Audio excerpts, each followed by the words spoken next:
বন্ধুরা দেখো, আজকে চলে আসছি তোমাদের কাছে। আমিও ট্রাই করলাম আজকে মূলোর এই যে রেসিপিটা। এই মূলোটাকে এইভাবে চাকু দিয়ে কেটে নিয়েছি, দুপাশে এই যে কাঠি রেখে। তো এইভাবে একভাবে কেটে দিয়ে এবার তেঁচড়া করে কেটে এটাকে আমি সম্পূর্ণ অনেক কটা বড়াই করছি। তো ওগুলো কেটে নিব। এই দেখো কেমন হয়েছে ওটা। এবার এটা যখন কাটা হয়ে গেল, তারপর ওর মধ্যে লবণ, হলুদ, তারপরে লঙ্কার গুঁড়ো দিয়ে ভালো করে মাখিয়ে কিছুক্ষণ রেখে দিব। তারপরে এই ধনেপাতা বাটা, চালের গুঁড়ো, বেসন, লবণ, হলুদ দিয়ে এটা ব্যাটারটা তৈরি করে নিব।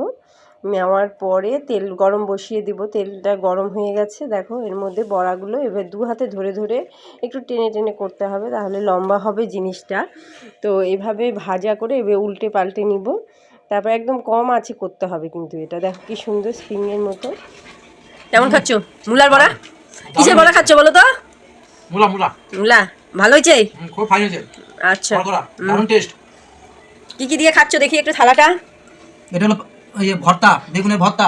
এটা হলো পালং শাক। এটা হলো শুটকি মাছ বাটা। এটা মূলো দিয়ে ডাল,